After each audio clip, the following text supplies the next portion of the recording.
Tell you something that might be hard to hear. So you don't have a time problem. More than likely, you have a boundary problem. Because every time you say yes to one more thing, you're saying no to something else. And too often, that thing you're saying no to is yourself. Before we get into this today, welcome. Welcome back. If you're new here, welcome. It's your girl, Chelsea C., your fitness and nutrition coach, always doing the most so you don't have to. So let's dive right into this one today. Okay, so as a coach, I'm always trying to get better. How can I help my clients more and all of those great things? So, a question that I'm asking myself that comes up a lot is why do some of the women that I coach completely transform their lives? Like A to Z, I don't even recognize them after, which is great. And then others struggle. And others struggle, even though they have the same similar, right? Resources and game plan and myself. And I've been doing this for 20 years. So I'm like, why does one person, do well and the other don't? And they have the same advantages or disadvantages. I would say advantage because they have me, right? So I want to tell you about a client. See if you can relate. If you can relate, great. If not, it's okay too. We'll call her Janet. Okay. Miss Jackson, if you're nasty. Anywho, don't mind me. Um, Janet, she's 42. She worked in the medical field.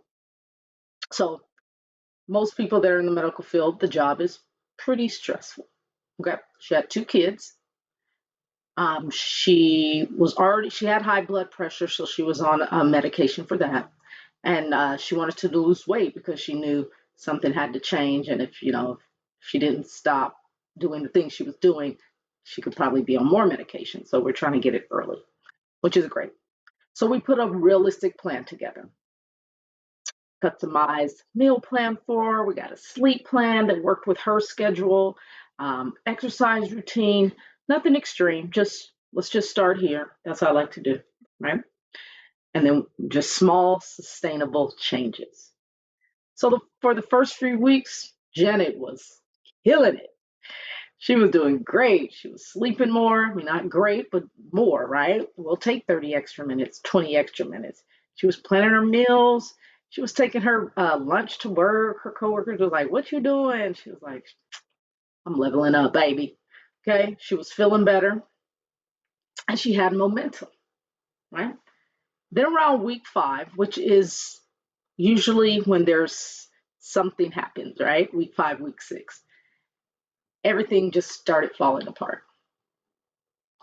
Every coaching call that we would be on sounded a little different, but it was kind of the same. She was like, "Chelsea, my son wouldn't go to bed on time. Chelsea, I picked up an extra shift at the hospital. Chelsea, Sunday, I got so busy, I never had time to meal prep. Um, Chelsea, I was answering work emails late into the night, so I didn't get all my sleep.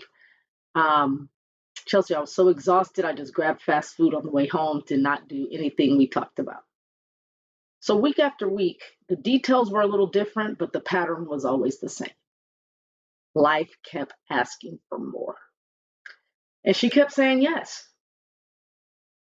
So after hearing the same thing week after week, because I'm patient, trying to work through, like, all right, let's do A and B, I realized it wasn't the nutrition plan that was the problem. The workout wasn't the problem. The meal plan wasn't the problem. There was nothing, what the problem was there was nothing protecting her time or energy so that she could get these things done. And the thing that bothered me the most was she wasn't struggling because she didn't care. She struggled because she cared more about doing things for other people first. She struggled with that. And honestly, I see that every single day. That's when I realized this wasn't a nutrition problem, it was a boundary problem. Because every time she protected everyone else's schedule, yes, I'll do this, or give in to A, B, and C, She was sacrificing her own health. Now, before anyone says, Chelsea, you don't have kids. And you're right, I don't. I have nephews. I love them. Play with them. I give them love and I give them back to their mother.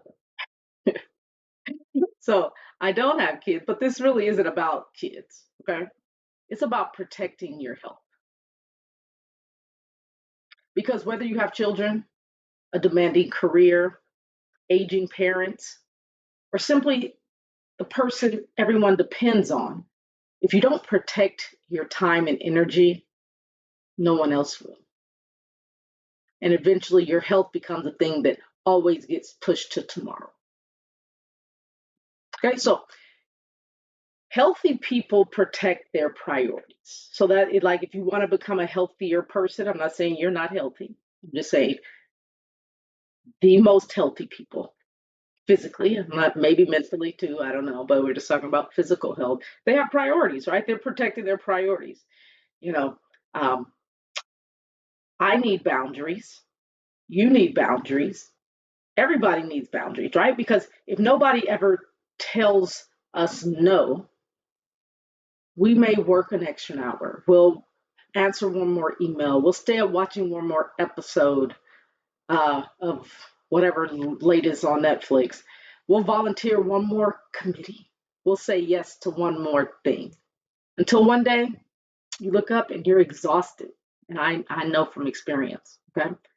And then we wonder why we don't have the energy to take care of ourselves. See, a boundary isn't about controlling other people. A boundary is about protecting the life you're trying to build.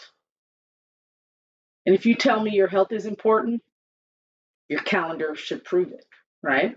Or your actions. That might mean leaving work on time instead of staying another hour. That's a boundary. Saying no to one more commitment when your plate is already full. Going to bed instead of folding laundry. Taking a walk while the dishes wait. Maybe it's asking for help. Protecting your workouts like you would any other appointment. See, those aren't selfish decisions, they're decisions that protect your health. And I know boundaries are hard. When you start instilling boundaries, I never was really good at boundaries when I was younger. And when I started instilling them, people were giving me pushback, right? Because they're like, oh, you always do this, right? You always are there. You are like, no, I'm not doing that. I can do it at another time. Or maybe I'm not doing it at all. But I had to start instilling those boundaries to take care of me and make sure that I could take care of other people as well, right? So a lot of women tell me, Chelsea, I just need more motivation. I've heard that a lot when I've worked with some of my clients. Just like, how do I get more motivated? And every time I hear that, I think, I don't really think that's the issue. See, they don't need more motivation. I think they need better boundaries, better systems, better routines, right? We like routines and systems. Our body works well with that because motivation comes and goes. Systems and boundaries keep you going when motivation disappears. See, if you don't protect your time, someone else will use it, right? If you don't protect your energy, someone else will take it. And if you don't protect your health, life will always find a reason for it to come last. So here's my challenge for you this week. All is not lost. Okay, we can do this. You can do this. We're going to do some boundaries this week. Do it. Come back. Tell me how it is. Make a comment. Make sure you subscribe as well. But so this is what we're going to do. You're going to set one boundary that honors your health this week. Maybe it's leaving work on time. Maybe it's saying no. Maybe it's saying I'll do it later. This is my time, right? 5 to 6. Don't talk to mom. Unless the house is on fire or something. Maybe it's protecting your bedtime. Maybe it's finally taking your lunch break. Oh, I'll have a whole story on one of my coworkers that never took lunch break. Please take a lunch break. Please, please, please. Okay. And maybe you want to schedule that walk and you just refuse to cancel it because as soon as you make that commitment, something or someone is going to come in and try to push that boundary. Okay, so you're just going to do one boundary, one decision, one shift. Because remember, a revelation doesn't change your life. A shift, decision, and action does. So leave a comment if you like. You can give me what the one boundary you're committing to this week, or maybe you just do it and then you come back and let me know. Okay. So not next month. We're doing it this week. Not when life slows down, this week. Because every small boundary you set today is another vote for the woman you're becoming. And remember, stop blaming yourself. Let's start understanding your body and start building a life that supports the woman you're becoming.